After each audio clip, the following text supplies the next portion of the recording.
Welcome back to Snetterton for the first ever race in the Lotus Cup UK Championship. The race leader, Mark Speller, has pitted in. The pit window is still open as he gets strapped back in, ready to rejoin the fray. This is the production class leader, Neil Livesey, who's taken over the cockpit from that man, Tom Bradshaw, out of the car and holding the fire extinguisher. As Speller fires up the 340R and rejoins the circuit, but he's now lower down the order because that is the new race leader, Simon Deacon. And Deacon electing to stay out until the very end of the pit window is giving him clear track at the moment, and he's able to put in a succession of quick laps as we go back down to the pits where Amy has found Tom Bradshaw. Hi Tom, leader production. How's it going so far? Yeah, it went really well. Good first stint, put Neil in a pretty decent position, and hopefully he can bang away some consistent times and bring it home. So yeah, I mean it was a good first stint, getting to know the circuit and the car, and yeah, I was happy with how it went. How do you like the Snetterton racecourse? Yeah, it's good. I mean, I was a big fan of the old one, so I was a bit dubious coming here. I thought, you know, are they going to sort of make a mess of it? But no, it's a good layout. The infield section's really good. It's a good mixture of fast and slow corners, so it's still got its character. So yeah, it was good. Oh dear, now this could be very dramatic. The pit window is still open. That's Stuart Plotneck in the 52 car, and Plotneck has come to a halt on the circuit. That could well trigger the safety car. Indeed it has. Out goes the safety car board. Now the drivers who haven't pitted in, don't forget this is a mandatory 3-minute pit stop. Well, with the safety car coming out, they're going to be lapping somewhere in the region of about 3 minutes behind that safety car. So whereas the drivers pitting in earlier are going to effectively lose a lap, whereas the drivers like Ken Savage here pitting a little bit later, they're not going to lose any time at all. They're going to see themselves jumping up the race order. This could dramatically turn the race on its head as Simon Atkinson pits in the production class, as does the race leader Simon Deacon. Now this could put him in a very, very strong position to take over at the head of the field and not be challenged again by Mark Speller. Pete Story, out of our sight, is another of the 211 drivers who stayed out late, and he has moved up the order as well.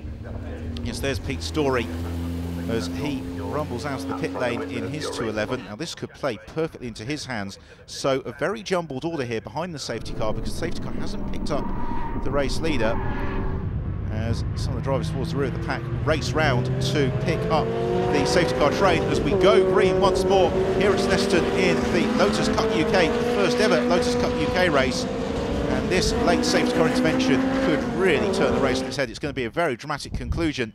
So the field all fanning out as they make their way up to riches. There's David Fenn, and there is Jamie Stanley, lights ablaze. Stanley, one of the drivers who's lost out, having pitted in very early. They're effectively a lap down the leader, so Jamie Stanley really has his work cut out. But Jamie is the sort of driver who rather relishes that challenge, so he charges through Montreal, as Neil Livesey also looking a little bit lively in his masking tape up car. There is Mark Speller, who is, I think he's just made his way past Simon Deacon. You can see Deacon in the 39 car immediately behind him, so Speller is under all sorts of pressure, whereas in the first phase of the race he built up a big lead. Now he is really being challenged, as is David Fenn, who gets demoted to position by Jamie Stanley as Stanley charges up the order. Well, back to the production battle, and James Knight, again a driver who's effectively lapped down. He was dicing with Ken Savage as Ben Highland runs very wide. Highland loses a place as we're into the very closing stage of the race, and it's Simon Deacon who is going to come through and take the first Lotus Cup UK win. Second place is going to go to Pete Story. So Mark Speller overhauled in the very closing stages as Deacon takes the checkered flag and claims the victory. He'll be delighted with that. Lights ablaze from Pete Story as the marshals and crowd here at Snetterton applaud the drivers. We get the official classification with the win going to Simon Deacon, Pete Story second, Mark Speller third, Dennis van den Sarvel into fourth, and Ken Savage taking an excellent fifth in the production class. So the class orders: Simon Deacon winning the 211 class from Pete Story and Tom Chataway. The Exige Cup won by Dennis van den Sarvel, with Glenn Sheridan, Jamie Stanley recovering to second, and then David Sear rounding out the podium. The Open class was won by Mark Speller, small consolation for him. David and Rob Fenn taking second, and Vital Chahun, a very strong drive, for third. And the production class race won by Ken Savage from Simon Atkinson and Steve Quick. Thoroughly enjoyable race there to open up the 2011 Lotus Cup UK season. Simon Deacon in Parc Fermé receiving the plaudits of victory, as does Pete Story. The Yokohama Grid goals, a very welcome addition to the 2011 season, as indeed is the Iceno Water and Piper Haystack Champagne. So 3 very delighted drivers on the podium. It's been a tough hour's racing, but it's been a thoroughly enjoyable one. Pitting late ended up doing quite well for you then, obviously. I was quite lucky with the pit stop. We left it late. I was behind Tom Chataway, racing behind him. He came into the pits. That gave me a few clear laps to put my foot down and keep it clean and get some good laps in. I then came in just as the safety car was going to go out, but I managed to get out just before all the traffic came round, so I was a lap in front. And that really made it for me, really, some clean laps and keeping it clean. And then the start was, restart afterwards was quite interesting, getting through all the back markers, so I really enjoyed it. So Pete, you also pitted late. Tell me about your race. It was great. It all just went really well. We had a strategy where we were just going to wait for a safety car in the pit window, and if there wasn't one, then leave it till the end. And luckily, we left it to the end, and there was one. Got past, I think, Tom in the pit stops, and then I was just behind the safety car on the way out, so I kind of managed to pull it through. I didn't have a clue that I was in second place when I was actually coming across, so fantastic result, really. You usually race with Lotus Cup Europe. How is it in the UK for you? Well, I enjoyed very much my weekend. It was a great preparation for the Lotus Cup Europe. I was supposed to be here for a shakedown, and I never imagined I could be on the podium, so it's very nice news. The race was great. It was like a 1 hour sprint. I never reduced my pace because there were always pilots around me, so I enjoyed it very much, and the car was running quite well, so I'm looking forward for the Lotus Cup Europe season.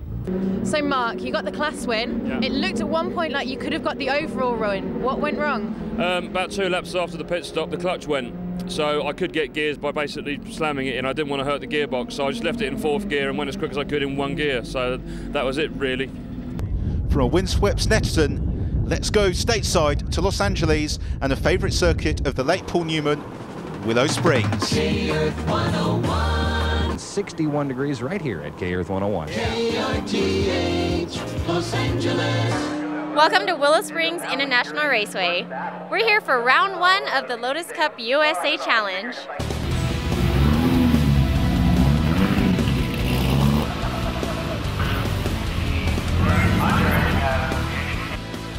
Yeah, this track, because it's got 2 fairly high-speed right-hand sweepers, it does put a lot of wear on the left side tires. So you need to be careful about tire pressures as well as wear.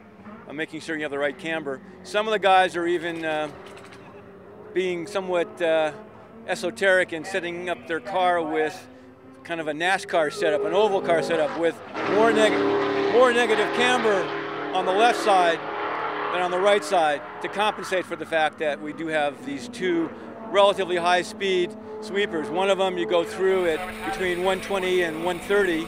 The other one is between 100 and 115 miles an hour. And they're fairly long right-hand sweepers. The time attack format we're running here at Willow Springs is basically 1 warm-up lap, 2 timed hot laps, followed by a cool-down lap. And the 2 timed laps are obviously the laps that you're competing head-to-head against people in your class, the best time of which is the one that will go in versus your competitors. All right, ladies and gentlemen, welcome to Willow Springs International Raceway. We are going to get started with the Lotus Cup USA time attack. You can see the fastest Lotuses on the track right now, and they're going to be vying for the fastest lap time today at this session. Now these Lotuses don't have a ton of horsepower. They are all about lightweight in handling. A lot of these cars will range horsepower to the wheels about 150 all the way up to 250 horsepower. But with these Lotuses, it proves that you don't need a lot of horsepower to win. You need a great balanced car, and that's what these Lotuses are. They are well balanced. And especially with a day like today where there is a lot of headwind, aerodynamics will be playing a key role in helping these cars go around the track and putting out that fast lap time. Well, we just finished the time attack session. Went really well. Track was a little cold. There's a lot of wind out here. It's about 15, 20 miles an hour.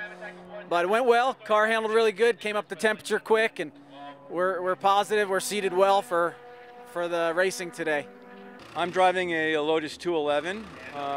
Unfortunately, there's only 2 of us in the Lotus Cup USA.